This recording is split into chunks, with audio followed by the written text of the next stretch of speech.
그 치유 전도 학교에서 우리가 이제 치유라는 단어를 쓰는 이유는 이제 하나님과의 관계 회복에 있습니다. 우리가 사실 하나님을 오해하고 있는 게 많습니다.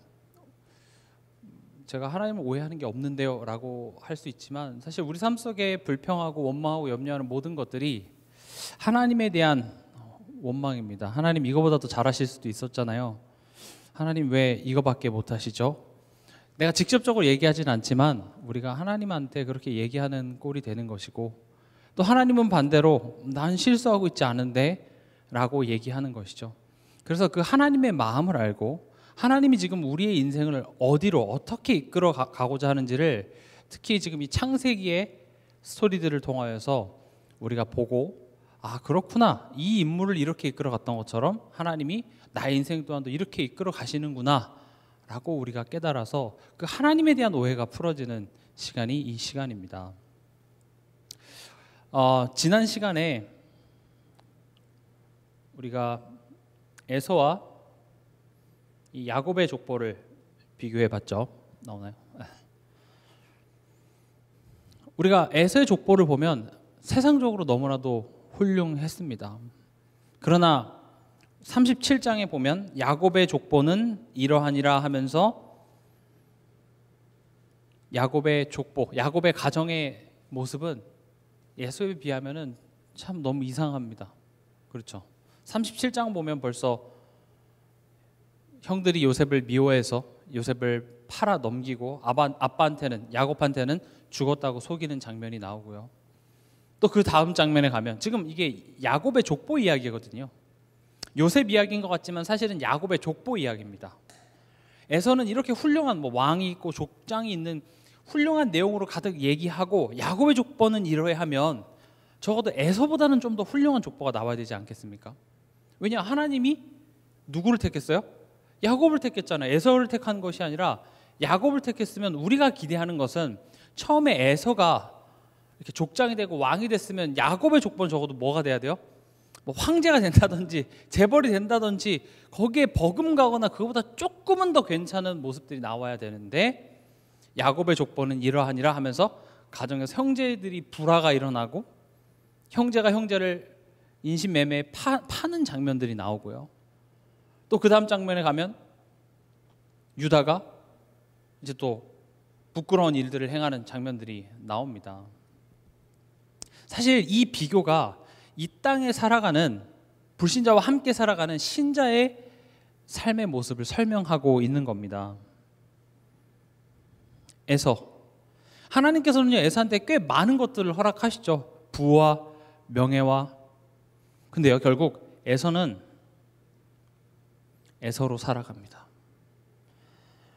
근데요 하나님은 야곱은 가만두질 않으십니다.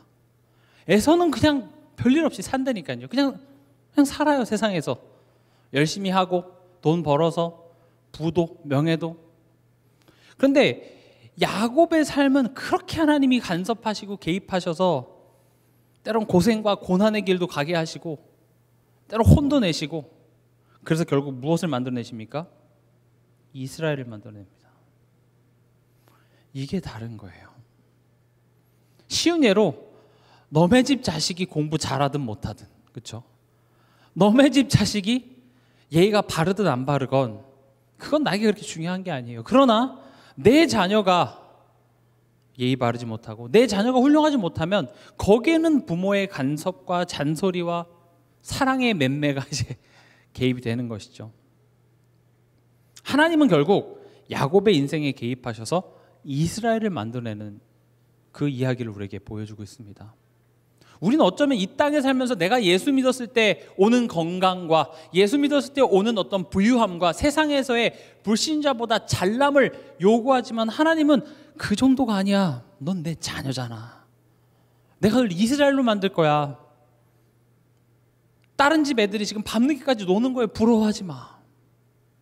다른 애들 용돈 많이 받아서 지금 PC방에서 매일매일 죽치고 몸에 안 좋은 거 먹는 그런 삶을 부러워하지 마. 아침에 일찍 일어나야 되고 학교를 가야 되고 그게 고난이 아니야.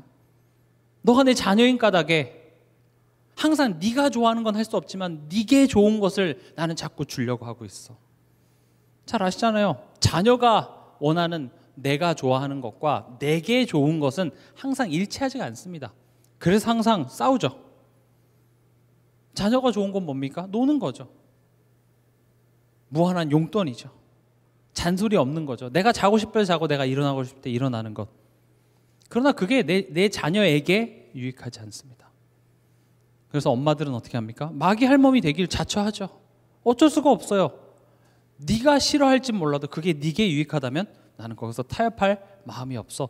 그렇게 해서 하나님은 야곱을 이스라엘로 만들어내십니다. 결국 야곱이 이스라엘이 돼서 약속의 땅에 들어갈 때에는 성한 몸으로 들어가는 게 아니라 환도뼈가 부러져서 쩔뚝거리는 모습으로 들어가죠. 비록 쩔뚝거리지만 그게 복되다고 얘기를 하고 있습니다. 그래서 항상 우리는 이 장면에서 우리의 요구와 하나님의 대답이 항상 충돌을 합니다. 우리의 요구는 뭐죠? 하나님 그냥 나 살게 그냥 내버려 두세요. 그냥 나대로 살게요. 그냥 나 자고 싶을 때 자고 나 놀고 싶을 때 놀 테니까 상관하지 마세요. 그 대신 갈 때 용돈이나 좀 많이 주세요. 이렇게 그 얘기를 하는 거죠. 근데 하나님은 뭐라고 대답하십니까? 나는 널 그렇게 내버려 둘 수 없어. 지금 우리 삶 속에 일어나는 여러 가지 문제와 사건이 하나님의 개입이라는 사실을 여러분들이 꼭 기억하셨으면 좋겠습니다. 이따 뒤에서도 말씀드리겠지만 여러분들이 힘들 때 하나님 뭡니까? 라고 하나님을 바라볼 수 있는 그거요. 하나님의 개입 없으면 나올 수가 없습니다. 사실 내가 하나님을 찾았기 때문에 하나님과 대화하는 게 아니라 하나님이 내게 찾아오셨기 때문에 내가 바닥을 치는 그 순간에도 내가 하나님 했을 때 듣고 있어 이렇게 되는 거죠.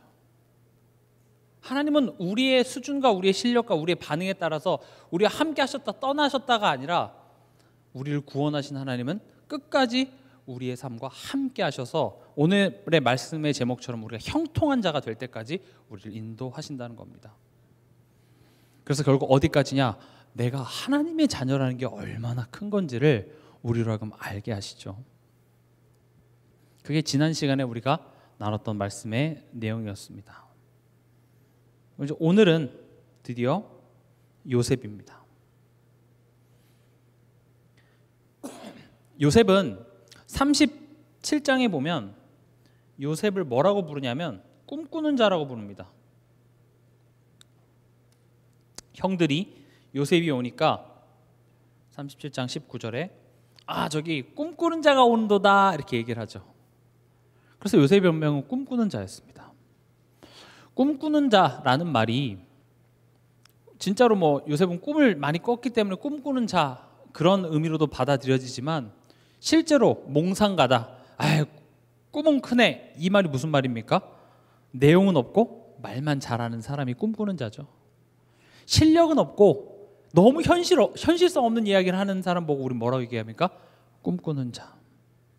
그도 그럴 것이 해와 달과 별이 절한다, 볏집단이 내게 절한다 라는 말을 하는 그 요셉의 삶과 요셉의 인생을 보면 너는 그럴 만한 자격이 없어. 야, 우리가 너네한테 지금 절한단 말이냐? 너를 보면 넌 그럴 수가 없어. 그래서 꿈꾸는 자라고 부르는 거죠. 근데 39장으로 넘어가면 형들은 요셉을 꿈꾸는 자라고 얘기했지만 성경은 요셉을 뭐라고 얘기합니까? 형통한 자라고 부릅니다. 39장에 형통한 자. 사실 여기는 굉장한 비밀이 있습니다. 오늘 말씀의 제목이 뭐죠?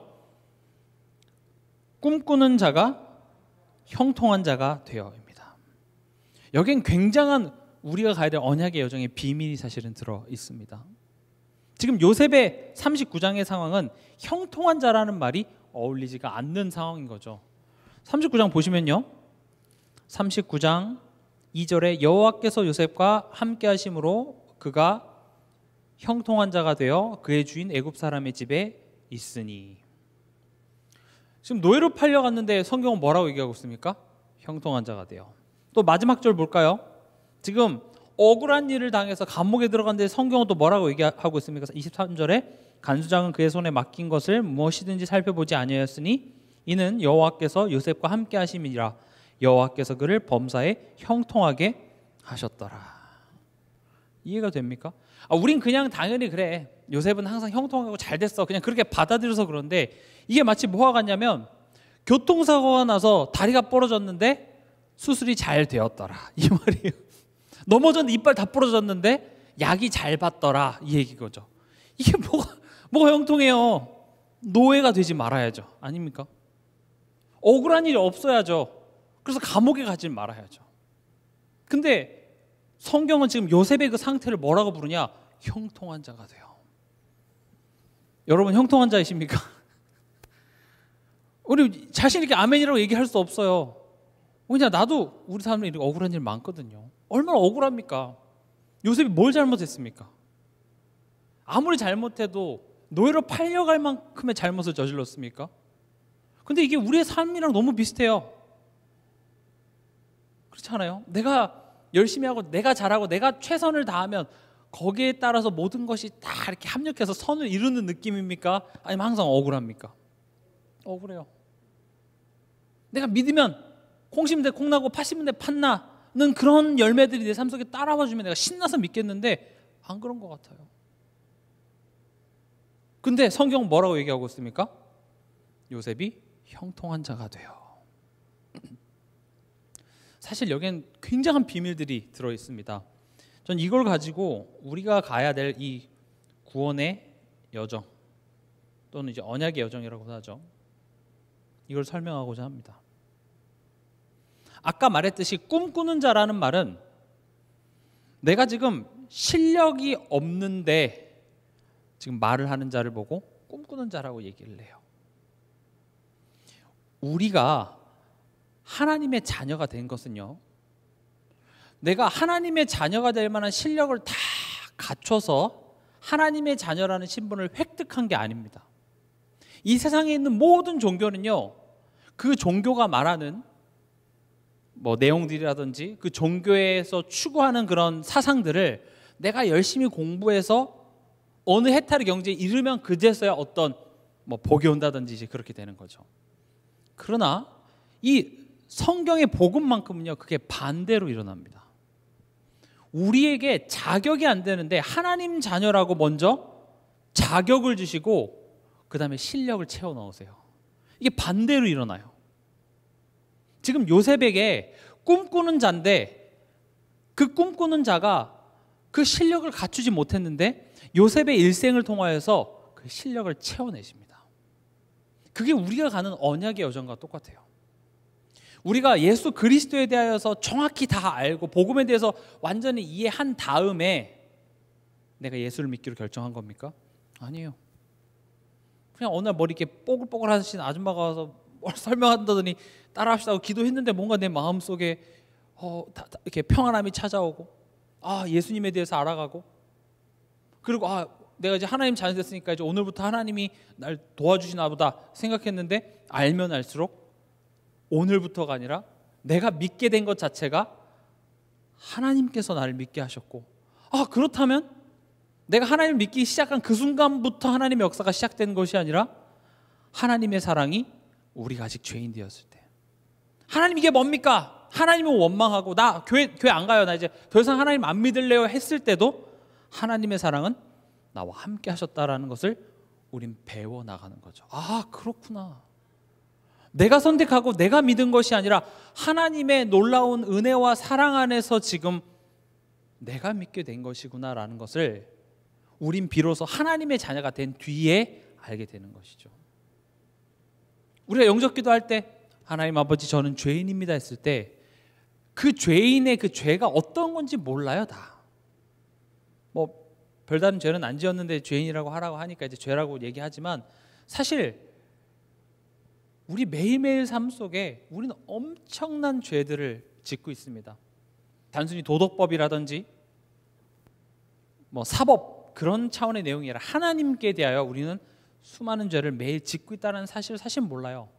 근데 내가 죄인이라는 사실을 내가 하나님 자녀 된 뒤에 깨닫게 되는 거죠. 구원받은 자만이 내가 죄인임을 알게 되는 거예요. 내가 복음을 깨달은 것 같지만 하나님께서 깨닫게 해주시는 그 도우심과 역사 없으면 우리는 복음을 알 수가 없습니다. 어떻게 합니까? 눈에 보입니까? 모든 인간이 하나님을 떠나서 문제가 찾아왔다, 이거 어떻게 알아요? 알려주지 않으면 알 수가 없잖아요. 그렇죠?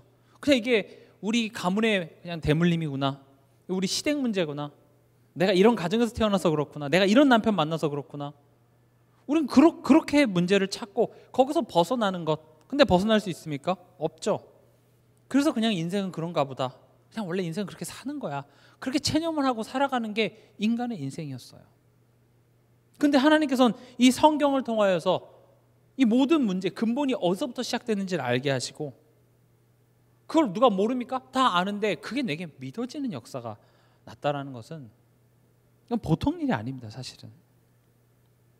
그래서 여러분들이 가장 힘들고 할 때 하나님한테 원망할 수 있는 것도, 그것도 은혜예요. 하나님과 내가 지금 대화를 하고 있잖아요. 그래서 사실은 요셉이 꿈꾸는 자라고 불렸던 것이 마치 우리가 실력이 없는데 자격이 안 되는데 우리를 의롭다 삼아주신 거랑 똑같아요. 여러분들 실력이 돼서 하나님 자녀 됐습니까? 아니에요. 그래서 우리가 하나님 자녀 됐다고 으스댈 필요도 없어요. 우리가 귀해서 하나님이 택해 주셨다고 착각하지 마시라니까요. 하나님이 택해 주셔서 우리가 귀해진 것이지, 우리가 대단해서, 우리가 훌륭해서 하나님이 스카우트해서 나를 뽑은 게 절대 아니에요. 다른 불신자들보다 내가 잘나서가 아니라 하나님이 그렇게 택해 주셨다는 것이죠. 그리고 우리의 삶을 통하여서 그 실력을 채우시는 겁니다. 그러니까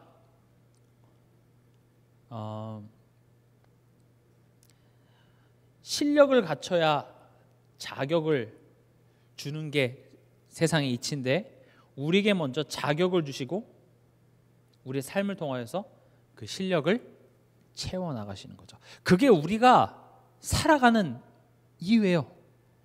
아니, 내가 하나님 자녀였으면 바로 천국 보내줬으면 좋겠는데 왜 이 세상을 살아가게 하냐? 그것도 녹록치 않은 세상, 그것도 불신자들과 함께 살아가면서 불신자들한테 내가 예수 믿었더니 이렇게 잘 된다고 떵떵거리는 삶일 줄 알았는데 그렇지 않은 삶을 왜 살아가게 하시냐? 결국 지금 이걸 설명하는 거예요.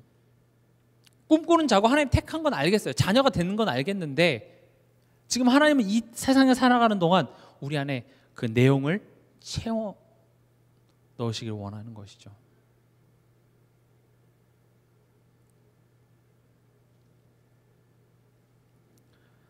무엇이 요셉을 형통하게 만듭니까? 하나님께서 함께 하심이에요. 여기서 함께 하신다라는 것은 하나님이 통치하시고 하나님이 인도하신다라는 겁니다. 그 말인즉슨요, 지금 요셉아, 네가 노예로 팔려갔지만 이건 실수 아니야. 나의 통치야. 요셉아, 지금 네 되게 억울한 일 당했지. 이거 실수 아니야. 나의 인도야. 네 지금 감옥에 들어갔지. 그래서 지금 소망이 보이지 않지. 그러나 이거 지금 실수 아니야. 내가 인도하고 있는 거야. 우리 시편 105편 17절에서 19절 우리 한번 같이 찾아서 읽어보겠습니다.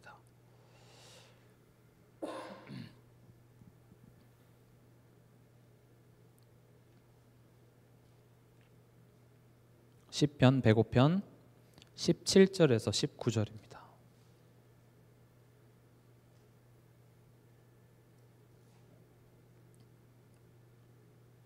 같이 읽겠습니다. 시편 105편 17절에서 19절. 그가 한 사람을 앞서 보내셨으며 요셉이 종으로 팔렸도다. 그의 발은 착고를 차고 그의 몸은 쇠사슬에 매었으니 곧 여호와의 말씀이 응할 때까지라. 그의 말씀이 그를 단련하였도다. 아멘. 지금 시편 기자는 요셉의 인생을, 요셉의 지금 형통한 자라고 표현하는 이 시기를 뭐라고 표현하냐? 그의 말씀이 그를 단련하였도다. 실수가 아니라 너를 단련하는 시간이야. 지금 내가 잠깐 한눈 판 것이 아니라 내가 너를 지금 인도하고 있어. 지금 그 음성이 여러분들에게도 동일하게 들려주셨으면 좋겠습니다. 내가 이 남편을 만나갖고 내가 이런 가정에 시집을 온 것이 문제인 것 같아서 이러지도 저러지도 못하고, 하나님 얘기합니다. 이거 실수 아니야. 실수 아니야. 그의 말씀이 그를 단련하였도답니다. 그래서 목사님도 그런 얘기 하시잖아요. 요셉의 인생 가운데 표창장을 줘야 될 한 사람이 있는데 그게 보디발의 아내예요. 오히려 보디발의 아내 때문에 요셉은 더욱더 단단해지는 겁니다. 우리가 하나님의 자녀가 됐기 때문에, 그리고 내가 하나님한테 잘못한 게 없는데 왜 나에게 축복이 없냐, 이런 식으로 우리는 불평할 때가 많습니다. 근데 제가 탕자의 비유를 가지고 한번 얘기를 해볼게요. 이번에 탕자 비유는 첫째 아들에게 좀 포커스가 있습니다. 우리 탕자의 비유 잘 아시죠? 둘째 아들이 아버지의 그 유산을 땡겨받아서 다 탕진하고 돌아왔을 때 아버지의 반응이 어떻습니까? 혼내는 게 아니라 잔치를 베풉니다. 그때 첫째 아들이 찾아와서 이렇게 얘기합니다. 나를 위하여서, 또 나와 나의 친구들을 위해서 파티 한 번 안 해주더니 저 아버지 재산 다 탕진한 저 둘째 아들을 위해서는 이런 파티를 왜 해줍니까? 이렇게 얘기를 해요. 그때 아버지가 뭐라고 얘기하죠? 내게 다 네 거다, 이렇게 얘기하죠. 지금 이 첫째 아들은요, 신앙생활을 어떻게 하냐? 나 잘못한 거 없으니까 보상 주세요 해요. 쟤는 잘못했고 난 잘못하지 않았으니까 내게 복이 있어야 되는데 왜 내게 축복 안 주십니까? 저 세상 사람들은 예수 안 믿는데 왜 저렇게 잘 살고, 나는 예수 믿고 주일마다 교회도 오고 봉사도 하고 헌금도 내고 하는데 왜 나에겐 복이 없습니까? 첫째 아들에게 있어서는요, 아버지와의 관계가 보상의 관계였어요.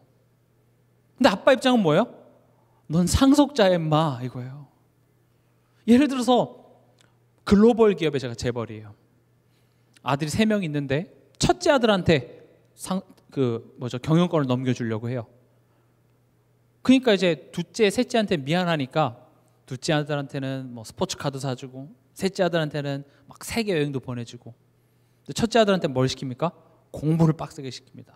그러니까 첫째 아들이 찾아와서, 아니 왜 동생한테는 스포츠카 사주고 왜 막내 동생한테는 세계 여행 가게 해주면서 왜 나는 공부해야 돼요? 나는 아빠 속썩인 적도 없는데 왜 난 용돈 안 줘요? 내게 다 네 거잖아. 지금 우리가 하나님의 자녀가 됐다라는 게 어떤 개념인지를 우리는 고작 이해하는 것이 상벌의 개념쯤이라고요. 우리가 힘들어하는 게 그 포인트 아닙니까? 아니 하나님, 내가 잘못한 게 없어요. 그럼 하나님한테 열심히 하는데 왜 축복 안 줍니까? 왜 내가 원하는 거 안 줍니까? 왜 내가 좋아하는 거 좀 적당히 주시면 안 됩니까? 우린 그거 얘기하는데 그게 첫째 아들의 모습이라고요.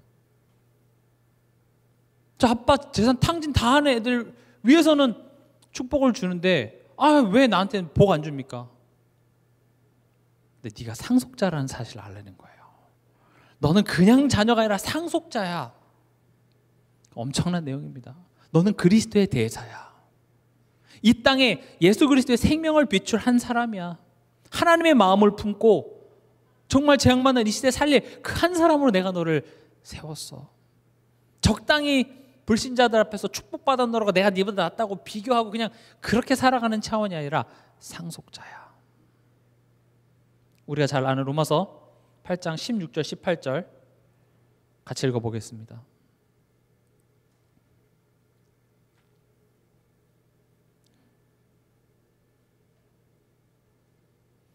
같이 읽겠습니다. 성령이 친히 우리의 영과 더불어 우리가 하나님의 자녀인 것을 증언하시나니, 자녀이면 또한 상속자 곧 하나님의 상속자요 그리스도와 함께한 상속자니, 우리가 그와 함께 영광을 받기 위하여 고난도 함께 받아야 할 것이니라. 생각하건대 현재의 고난은 장차 우리에게 나타날 영광과 비교할 수 없도다.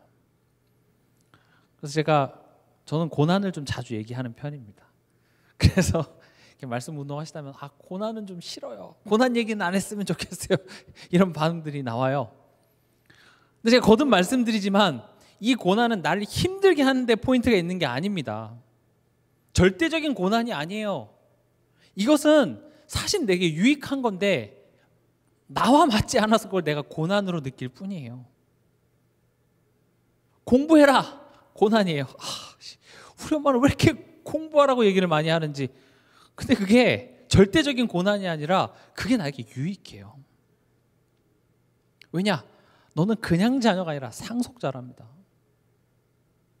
우리 인생에 하나님께서 지금 많은 것들을 맡기셔서 열매를 맺고자 하는데, 우리가 그 그릇을 지금 그 꿈꾸는 자로 그릇이라고 불러줬지만 아직 그것을 담을 만한 실력이 없단 말이죠.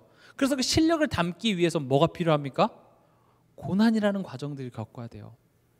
이건 그냥 힘들 거야가 아니라 훌륭해질 거예요.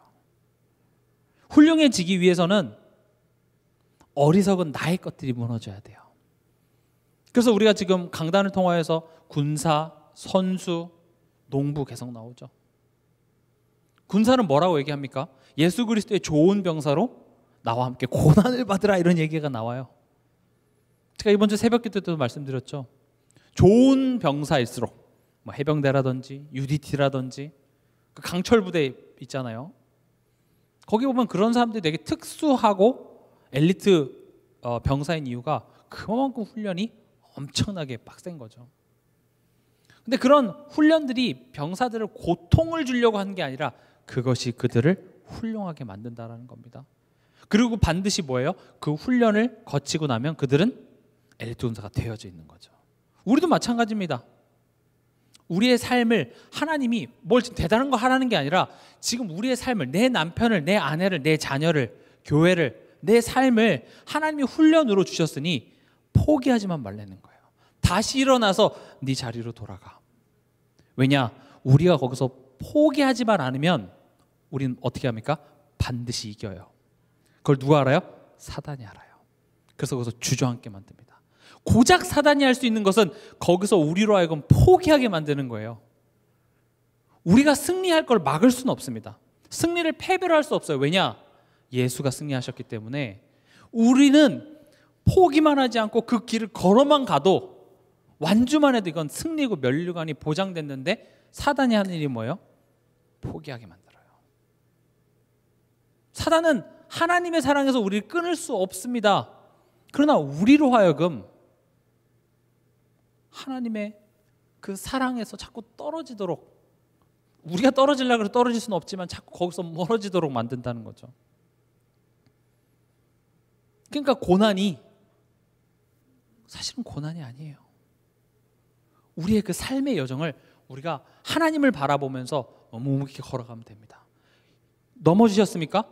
잘 안 됩니까? 그럼 그때 그 안 되는 것이 잘못된 게 아니라 힘들잖아요? 그럼 힘든 걸 가지고 누구한테 가야 돼요? 하나님 도와주세요가 나와야 돼요. 그게 마땅히 해야 될 거예요. 하나님은 편하게 가는 것은, 우리를 편하게 가게 하시는 건 어렵지 않아요. 근데 하나님이 뭘 만들어내고자 하냐? 우리로 하여금 하나님을 바라보는 그 시간들을 만들어내고자 한다는 거죠. 우리가 아무리 잘 알아도요, 편할 때는 하나님을 그렇게 찾지는 않아요. 겪어보셨잖아요. 갈등이 생기고 어려움이 생겨야 거기 안에서 하나님 지금 뭐 하자는 겁니까? 그때부터 하나님께 질문이라는 걸 하기 시작한다고요. 여러분들도 말씀을 듣다가도 뭔가 내가 굉장히 힘든 순간에 있었을 때 어떤 말씀이 평상시에 아는 말씀인데 내 마음속에 꽉 꽂힐 때가 있어요. 맞아, 그렇지. 그게 고난이에요. 고난을 부정적으로 생각하지 마세요. 우리에게 있어서는 영광으로 가는 길인 것입니다. 세상 사람들은 고난 없이 잘 가는 것 같지만 에서는 그냥 에서로 살아가요. 하지만 하나님께서는 우리를 부르시고 우리를 야곱이 아닌, 야곱의 이름이 뭐죠? 사기꾼이에요. 남 이렇게 발 뒤꿈치 잡는 자, 사기꾼이에요. 사기꾼의 인생에서 이스라엘로, 아브라함이 아닌 아브라함으로 새로운 인생으로 바꿔내시겠다라는 거죠. 우리 안에 썩어 있었던 것들이 막 소용돌이를 일으켜서 새 것으로 만드는 그런 작업이 그냥 편안한 가운데서 이루어질 것 같습니까? 아니에요.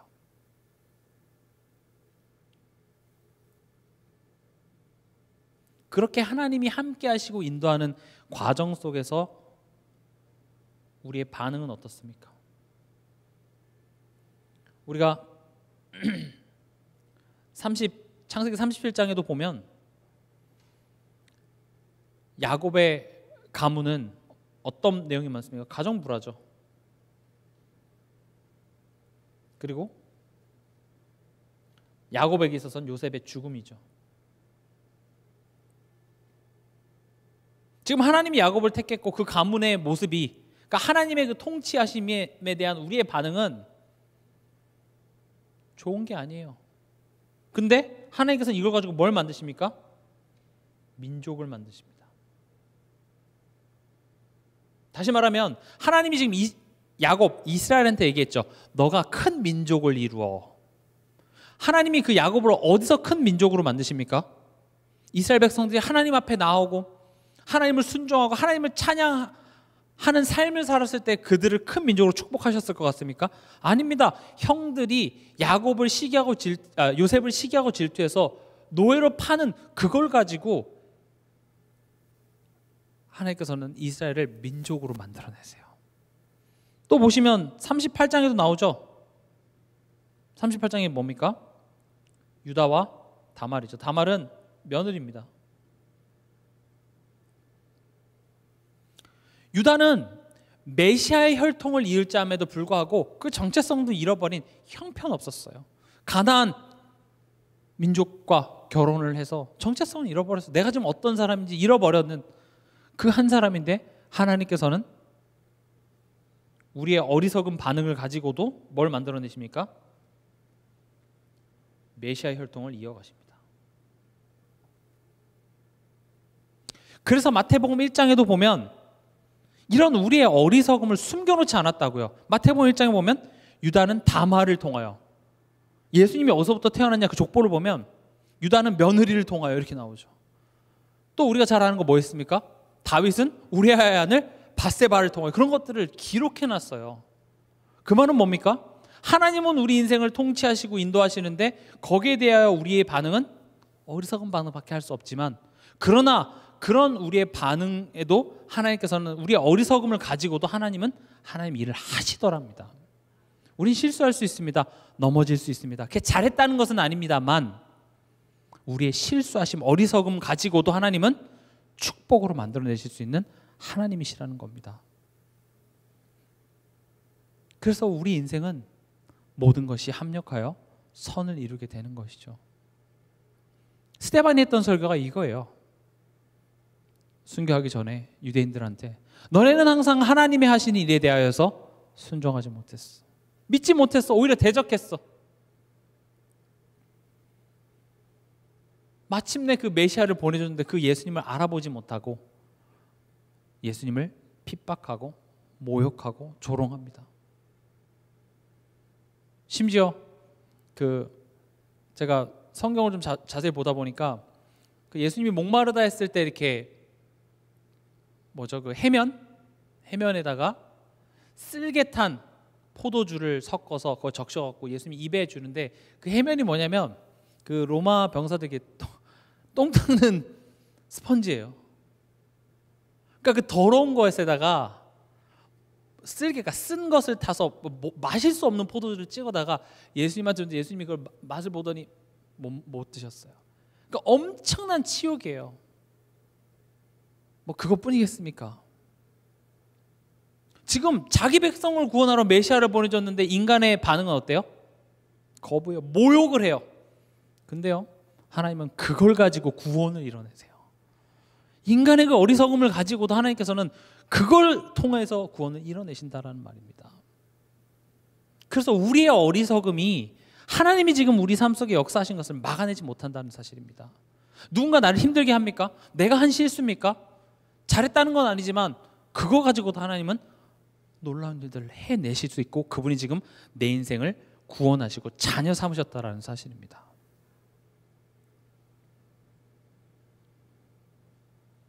우리의 삶은요, 이 하나님의 은혜의 간섭 속에 살아갑니다. 우리가 은혜하면 이 일반 은혜만 많이 떠오릅니다. 그래, 은혜, 그래, 내가 오늘 아침에 눈을 뜬 것도, 오늘의 해가 뜨고 내가 오늘 물을 마시고 공기를 마실 수 있고 이렇게 살아가는 것도 하나님의 은혜다. 틀린 내용은 아닙니다.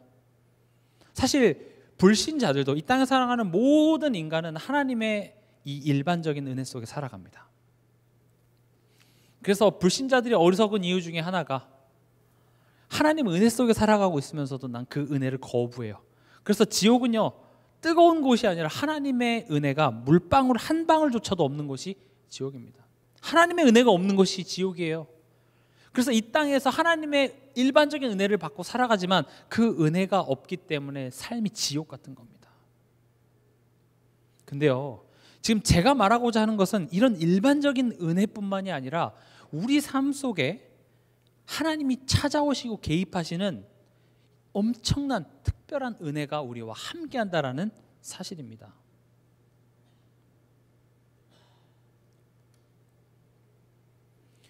은혜를 강조하기 위해선, 은혜가 얼마나 풍성한지를 얘기하기 위해서는 우리가 얼마나 답이 없는가, 우리가 얼마나 소망 없는 자인가가 강조될 수밖에 없는 거죠. 야, 네가 얼마나 소망이 없는지 알아야 그 은혜가 더 큰 은혜가 되는 것처럼. 아담을 한번 볼게요. 죄를 지은 후 하나님을 떠나는 선택을 하여 인간과 하나님의 관계가 단절된 그 사건 이후 아담의 세 가지 반응이 있습니다. 첫 번째가 뭐였죠? 잘못된 문제 가지고 내가 그것을 스스로 해결해 보려고 하는 그런 노력들이었죠. 아담이 선악과를 따먹고 하나님을 딱 떠나면서 내 마음속에 오는 그런 수치와 두려움과 지금까지 내가 겪어보지 못한 그런 엄청난 감정들이 찾아왔을 때 이게 어디서 왔는지 알 수가 없었어요. 그래서 아담이 분석한 건 뭡니까? 내가 벗어서 그런가? 선악과 먹는 동시에 입었던 옷이 찢어진 게 아니라 원래 벗고 있었어요. 근데 지금 이게 영적인 문제이기 때문에 눈에 보이지 않아요. 이미 허물과자로 죽은 상태가 돼버렸기 때문에 알 수가 없죠. 그래서 어떻게 합니까? 눈에 보이는 것으로 문제를 판단해서 그 문제를 해결하기 급급한 모습이죠. 그래서 무화과 나무 잎으로 그냥 눈앞에 있고 가장 커서 가리기에 적당했기 때문에 그걸 선택했겠죠. 가리는데 되지가 않습니다.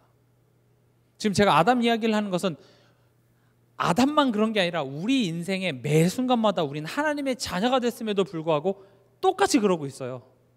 문제 생기면 일단 그 문제가 어디서부터 시작됐는지 벌써 원인 판단하고 저 사람 때문이야, 이것 때문이야 해서 그거 문제 해결하기 급급하죠. 근데 그게 해결이 되지 않는 거예요. 그때 두 번째 아담의 반응이 뭐였습니까? 하나님으로부터 숨습니다. 하나님으로부터 멀어집니다. 우리도 똑같아요. 문제 생기잖아요. 사람 간에 갈등 생기잖아요. 하나님으로부터 멀어집니다. 부부싸움을 했는데 예배에 가질 않아요. 화가 나서 기도할 수 없어요. 하나님도 굉장히 억울한 노릇이에요. 니네들이 싸우는데 왜 나한테 그 불똥이 튀냐? 하나님도 굉장히 억울하시죠. 근데 그게 뭐 특정 사람의 모습이 아니라 죄인된 모든 사람의 모습인 거예요. 우리는 그래서 그냥 가만히 내버려 두면은요, 하나님으로 멀어질 수밖에 없습니다. 그래서 교회 안에서도 그냥 내버려둬. 하나님 다 알아서 하실 거야. 하나님의 간섭과 하나님의 도우심 없으면 인간은 가만히 내버려두면요, 점점 하나님으로부터 멀어지는 선택밖에 못합니다. 내가 인격적으로 하나님을 예배하는 선택을 할 것 같습니까? 절대 그렇게 되지 않아요. 그래놓고 세 번째 반응이 뭡니까? 결국 하와, 사람에 대한 원망입니다. 조금 이해는 가요. 왜냐? 아담은 한 번도 하나님 하와 만들어주세요 이런 얘기를 한 적이 없어요. 아담이 하와 만들어달라 그랬습니까? 아니요. 하나님의 보시기에 아담이 혼자 있는 게 좋아 보이지 않아서 외로워 보여서 하나님이 만들어줬단 말이죠. 그러니까 아담의 입장에선 아니 누가 만들어달라 그랬어요? 하나님이 만들어준 저 여자가 따먹으라 그랬다니까요. 우리도 그 불평하지 않습니까? 하나님 누가 이런 가정에 나 태어나게 해달래요? 누가 이런 사람 만나라고 했습니까? 하나님 누가 이런 교회, 이런 지역, 이런 시대에 누가 태어나려고 했어요? 우리도 그렇게 하나님 원망하잖아요. 정말 화나면. 하나님 내가 원한 건 이런 거 아니었어요. 하나님 뭐 다 통치하시고 하신다는데 왜 이런 상황에 날 처하게 했어요? 우리 그렇게 하지 않습니까? 그게 우리의 반응이에요. 우리의 매일매일 매 순간마다 우리의 삶의 모습이에요. 딱. 근데 그때 하나님께서 어떻게 하십니까? 하나님과의 대화의 시작을 누가 물꼬를 트십니까? 하나님이 트신다고요. 하나님이 아담아 불러요. 우리가 살아가면서 때론 너무 힘든 그런 문제 때문에 내가 주저앉고 있을 때 하나님 뭡니까? 라고 내가 지금 하나님을 찾을 수 있는 것이, 내가 하나님을 찾은 것 같지만 하나님께서 지금 나를 내 마음속에 지금 부르시고 있는 거예요. 하나님 내게 찾아오셨다고요. 하나님이 그렇게 찾아오셨다라는 말은 지금 내 상황을 모르고 있다는 말이 아니잖아요. 내가 지금 너의 상황을 알고 있어. 너가 지금 뭐 때문에 힘들어하고 있는지 알고 있어. 우리는 그런 하나님의 매 순간마다 우리 삶 속에 역사하시고 개입하시는 은혜 속에 살아가고 있다는 사실을 여러분들이 기억하시기 바랍니다. 그걸 가지고 바울은 디모데에게 은혜 안에서 강하라 이렇게 얘기합니다.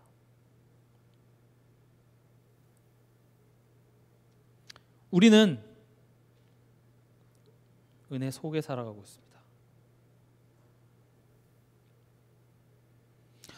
노예로 팔려간 것 같지만 은혜 속에 살아가고 있다. 억울함을 당한 것 같지만 지금 꿈꾸는 자를 하나님의 단단한 사람으로 채워가는 여정이다라고 하나님이 얘기하고 계십니다. 여러분들의 오늘, 여러분들의 삶이, 여러분들이 정말 하나님의 자녀가 맞다면 그 안에서 뭐가 문제고 저 사람만 바꿔주면 하나님 하겠습니다가 아니라 지금 나를 향한 하나님의 메시지를 듣는 게 중요하다고요. 우린 옳은 말로 이 상황을 바꿔보려 그래요. 가정에서 내 남편에 대해서도 내 자녀에 대해서도 옳은 말로 이걸 지적하는 것이 그 사람을 바꿀 수 있을 거라고 생각하지만 진짜 문제는 지금 나를 단단히 채워가신다고요. 그래서 나를 빛의 망대로 세우신 거예요. 그러니까 많은 사람들이 문제에 대한 지적은 많이 하지만 그것을 바꿀 수 있을 만한 그 어떤 노력과 책임도 지지 않는 경우가 많습니다. 그러니까 쉽게 말하면 아이들이 야, 우리 대한민국 교육은 이거 안 돼. 이 교육부 장관 바꿔야 돼. 이 교육 시스템 이거 북유럽이나 이런 미국 얼마나 훌륭하냐. 시험 기간 때 그런 이야기하고 있어요. 그럼 그게 아무리 맞을지라도 시험 공부 해야 돼요. 그 문제점 지적하는 것으로 대신할 수가 없어요. 진짜 바꾸려면 어떻게 해야 됩니까? 정말 공부 잘해서 네가 교육부 장관이 되고 너가 그거 바꿀 수 있는 한 사람이 되는 게 더 중요해요. 우리가 우리 가정을 보고 교회를 보고 직장을 보면서 이게 잘못이고 우리 교회는 뭐 사랑이 없고 뭐 우리 가정은 뭐 남편이 이렇고 그게 문제일 수도 있습니다만은 그렇다면 왜 그 가정에 하나님이 나를 심으셨냐는 거죠. 그럼 그 안에서 내가 해야 될 것은 무엇인지 해서 내가 그 빛의 망대로 섰을 때 내가 그 남편에게 영향받는 사람이 아니라 오히려 빛의 영향을 줄 수 있는 한 사람으로 서라고 하나님이 나를 세웠다라는 것이 우리가 꿈꾸는 자에서 형통한 자로 가는 길인 것입니다. 우리 항상 꿈을 꾸자. 꿈을 꾼다라는 게 옳은 말만 하는 거예요. 근데 니는 꿈꾸는 자가 온다라는 말이 뭐예요? 야, 훌륭하신 분이 온다는 게 아니라 말은 잘하네 이거죠. 우리도 우리 현장에서 꿈꾸는 자로 보일 수 있습니다. 불신자들에게, 믿지 않는 남편들에게, 또 믿지 않는 내 다른 가족들에게 꿈꾸는 자로 보일 수 있어요. 아유, 저 꿈꾸는 자가 온다. 예수 믿어야지. 물론 그들에게 하나님의 시간표가 있을 것입니다만은, 그러나 그 시간표가 언제 오느냐는 그건 우리 알 바 아니고요. 진짜 중요한 것은 그런 사람, 그런 사람과 내 인생을 묶으신 나를 향한 하나님의 뜻을 보는 것이 더 중요합니다. 아까 우리가 시편 105편에서 읽었듯이 그의 말씀이 그를 단련하였도다. 언제까지요? 여호와의 말씀이 응할 때까지. 우린 그 여정을 가는 겁니다. 우리가 하나님 자녀 됐다. 그래서 모든 문제 다 끝났다. 이제 어려움 없다. 다 잘 될 일만 남았다. 맞지만 그렇게만 얘기하면 우리가 우리 수준의 잘된 것을 생각할 경우가 많아요. 그래서 예수 믿는 것을 자칫 긍정적인 생각으로 오해하는 경우가 많아요.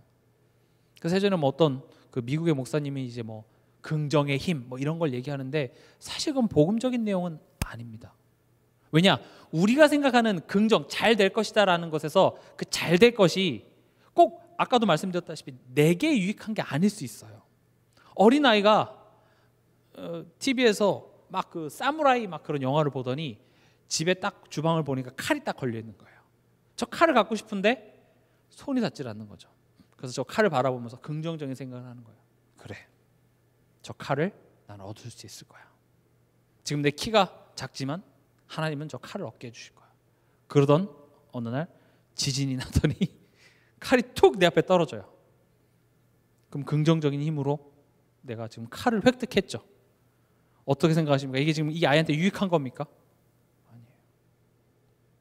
우리가 복음을 긍정의 힘으로, 그러니까 지금 하나님이 우리 구원하신 그 목적을 몰라서 그래요. 구원해 주셨으면 감사하니까 이제 내가 원하는 것 해주세요. 내가 원하는 것 이뤄주세요. 우린 그런 식으로 하나님을 이용해 먹어요. 그러니까 적당히 내가 하나님한테 충성을 다할 테니 또 이렇게 왔다 갔다 오고 가는 어떤 그런 게 있을 거라고 생각하는데, 노예에서 억울한 일을 당해서 감옥까지 가는 이런 현실 앞에 우리는 정신을 못 차리는 거예요. 하나님 뭡니까? 이럴 거면 내가 하나님 안 믿었죠. 하나님 왜 보상이 없습니까? 내가 쟤보다 잘하지 않았습니까? 쟤는 집은 나갔는데 저는 집에 있지 않았습니까? 우린 그렇게 지금 신앙생활을 살아가고 있다고요. 그래서 제가 이번 주 새벽 기도 때도 소극적인 영적 싸움, 적극적인 영적 싸움 말씀드렸죠. 우린 맨날 이 소극적인 영적 싸움을 싸워요. 안 속는 것, 잘못을 안 하는 것, 그것으로 보상을 달라고 얘기하는 거예요. 그러나 하나님은 뭐죠? 나아가라는 거예요. 형은 학교를 안 가고 PC방에 갔어요. 동생은 PC방은 안 갔지만 집에 있었어요. 그럼 둘 다 뭡니까? 학교를 안 간 거예요. 근데 동생이 얘기하는 거죠. 아니, 나는 그래도 PC방은 안 갔으니까 난 상 줘야 되는 거 아닙니까? 부모님 뭐라고 하죠? 니들이 똑같아. 그래, PC방 안 간 건 잘했지만 학교를 안 갔잖아. 지금 우리 인생은 구원받았다는 건 엄청난 내용이나 그건 시작이라고요. 거기 안에서 우리를 계속 자라나게 하세요.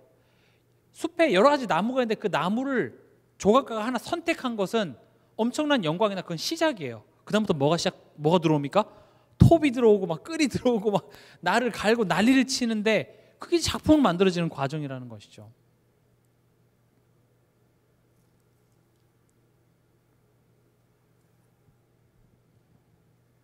우리의 인생이 하나님의 은혜에 붙들려서 하나님이 원하시는 그 목적지로 우리가 지금 한 걸음씩 가고 있습니다.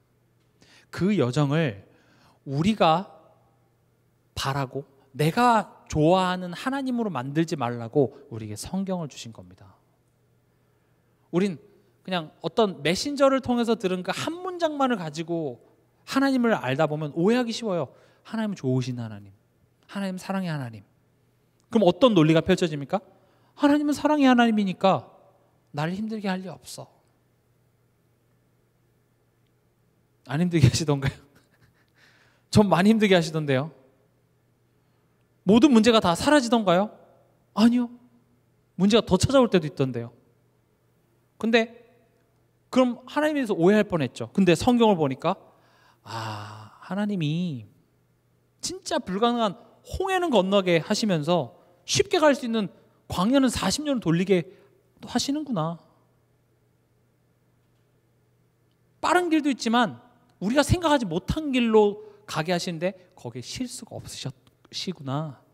그런 것들을 보면서 그래, 지금 내 삶도 어쩌면 지금 하나님이 내가 생각하지 못한 곳으로 날 지금 인도하고 계시는구나 라는 것을 통해서 하나님에 대한 오해가 풀어지는 겁니다.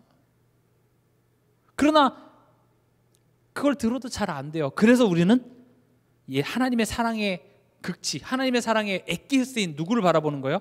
예수 그리스도를 바라보죠. 그래, 나를 위해 아들을 보내신 그 하나님의 사랑이 지금 변하지 않게 나와 함께 있어. 나를 위해 죽기까지 하신 예수 그리스도께서 부활하셔서 이제는 살아계셔서 나와 함께 하시면서 그 죽으신 사랑보다 더 큰 사랑으로 내 인생을 인도하시겠다는 겁니다. 하나님은 여러분들이 기도해야만 여러분들의 사정을 아시는 하나님이 절대 아닙니다. 여러분들이 뭐가 필요하고 뭐 때문에 힘들어하는 걸 아시죠? 근데 그 아시는에도 불구하고 왜 아무것도 안 하십니까? 하나님이라고 내가 말할 수 있는 것 자체가 지금 하나님 여러분들의 마음을 두드렸기 때문에 그 문제에 대하여서 내가 못 믿겠다가 아니라 하나님을 바라볼 수 있는 반응을 만들어낸 겁니다. 이해가 되십니까? 여러분들이 오늘 밤에 이 자리에 찾아오게 된 것도 그냥 금요일이니까 오신 분도 있겠지만 뭔가 힘들어서 내가 찾아온 것도 이게 하나님의 개입과 은혜 속에서 내가 찾아왔다고요. 그래서 문제가 생겼을 때 여러분들이 안 힘들어야 된다는 게 아니라 그 힘듦이 뭘 만들어내냐를 보라는 거예요. 안 힘들어야 됩니까? 힘들어요. 원망 안 됩니까? 원망이 되죠. 포기하고 싶지 않습니까? 그런 마음이 들어요. 그러나 그런 연약한 나의 삶 속에 지금 찾아오신 하나님을 바라보라는 거예요. 하나님의 목적은 편하게 가는 게 아니라 하나님을 바라봅니다. 모든 것이 하나님으로부터 나온다는 사실을 우리가 알고 그 하나님을 바라봤을 때 하나님께서는 그 모든 것을 다 채워주시겠다고 얘기를 합니다. 그 자가 복된 자예요. 가장 힘들 때 하나님을 바라볼 수 있는 자. 세상에 아무것도 믿을 게 없구나, 믿을 사람이 없구나, 오직 예수구나, 그렇게 고백할 수 있는 자가 복이라고 얘기를 하는 겁니다.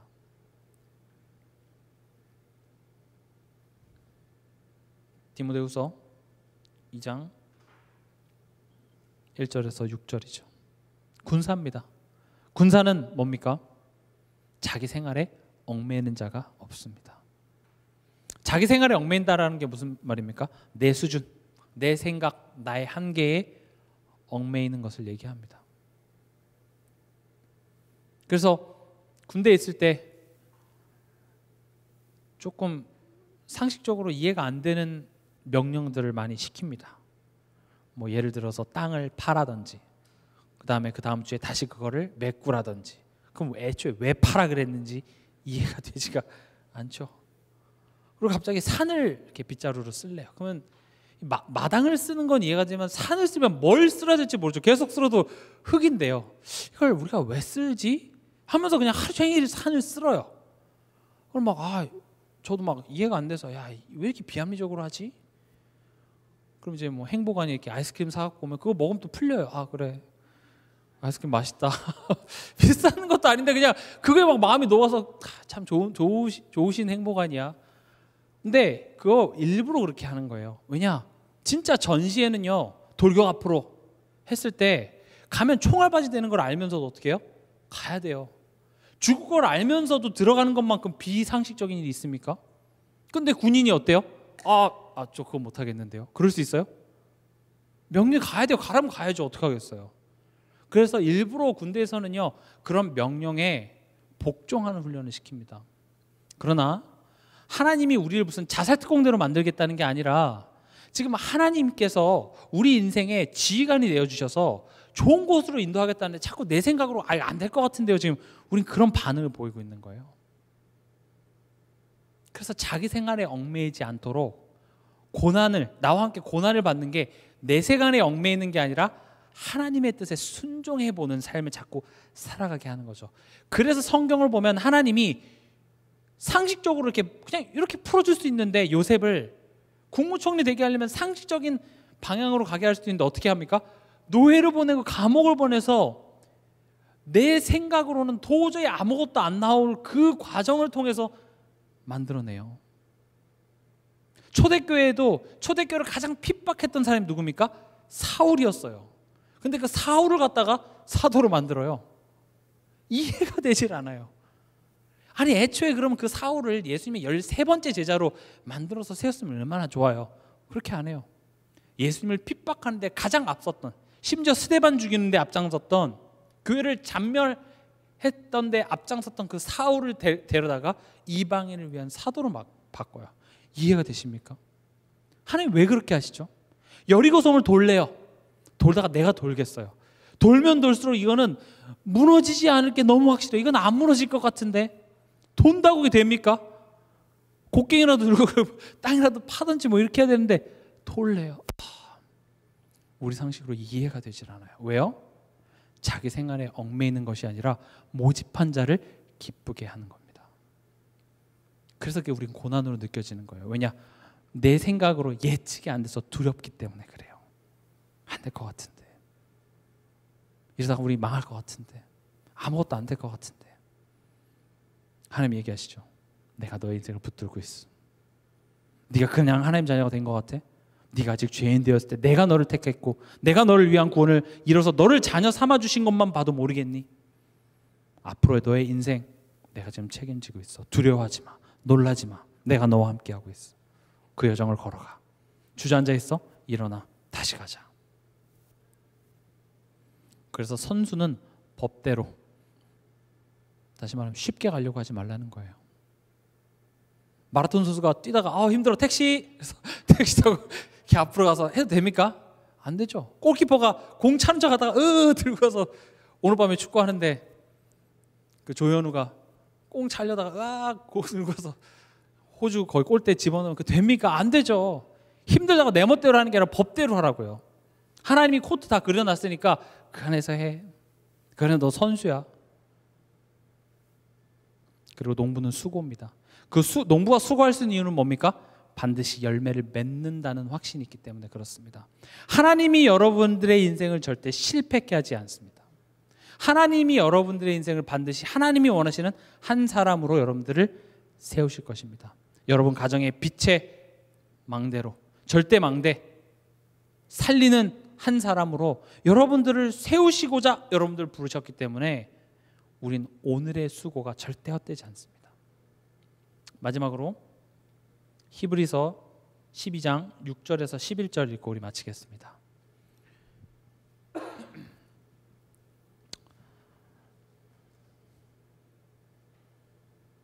히브리서 12장 6절에서 11절 같이 읽겠습니다. 주께서 그 사랑하시는 자를 징계하시고 그가 받아들이시는 아들마다 채찍질하심이라 하였으니 너희가 참음은 징계를 받기 위함이라. 하나님이 아들과 같이 너희를 대우하시나니 어찌 아버지가 징계하지 않는 아들이 있으리요. 징계는 다 받는 것이거늘 너희에게 없으면 사생자요 친아들이 아니니라.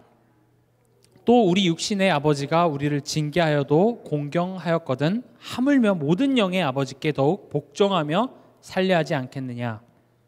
그들은 잠시 자기 뜻대로 우리를 징계하였거니와 오직 하나님은 우리의 유익을 위하여 그의 거룩하심에 참여하게 하시느니라. 무릇 징계가 당시에는 즐거워 보이지 않고 슬퍼 보이나 후에 그로 말미암아 연단 받은 자들은 의와 평강의 열매를 맺느니라. 아멘. 오늘 이 히브리서 12장 6절에서 11절이 오늘 제가 말하고자 하는 꿈꾸는 자가 형통한 자가 되는 하나님의 일하시는 방법이라는 겁니다. 오늘 밤에 여러분들이 문제가 있습니까? 어려움이 있습니까? 갈등이 있습니까? 뭔가 잘 안 풀리는 일이 있습니까? 그것은요, 누구 잘못이 아니라 지금 하나님이 여러분들 인생 속에 간섭하시는 하나님의 은혜인 겁니다. 지금 너가 나를 바라봐. 이스라엘이 잘했고 잘못했고에 따라서 하나님이 움직이시는 것이 아니라 항상 잘못하는데 하나님이 개입하십니다. 하나님이 이스라엘을 바벨론의 손에 넘깁니다. 하나님이 이스라엘을 노예의 포로 되게 하십니다. 왜요? 거기서 돌이키라고요. 어쩌면 오늘 밤 우리는 우리의 시선을 하나님께 돌이키는 그 밤이 되길 바랍니다.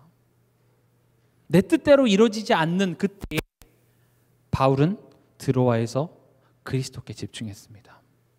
그때 하나님의 놀라운 계획이 내게 보였죠. 한나는 아들 갖고 싶은데 내게 아들이 없는 것을 가지고 기도하다가 하나님의 마음이 내게 전달됐습니다. 그때 아들 또한도 하나님께서 주셨죠. 오늘 밤에 그런 밤이 됐으면 좋겠습니다. 우리가 합심으로 기도할 때에 여러분들의 문제를 가지고 하나님께 질문하시기 바랍니다. 하나님, 내게 하고자 하는 말이 무슨 말입니까? 여러분들이 그 말에 대해서 무슨 음성을 들려주기를 기다리기보다는 이번 주 강단 말씀에 사실은 하나님께서 미리 말씀을 주십니다. 거기에 답이 있어요. 이번 주의 키워드와 올 한 해 이 우리에게 주신 자람과 전함이 있는 교회에 사실은 정답이 다 들어있습니다. 그걸 묵상하시면서 하나님 지금 제게 하시고자 하는 말이 무엇입니까? 오늘 밤 그 하나님과 소통이 되어지는 밤이 되게 하여 주시옵소서.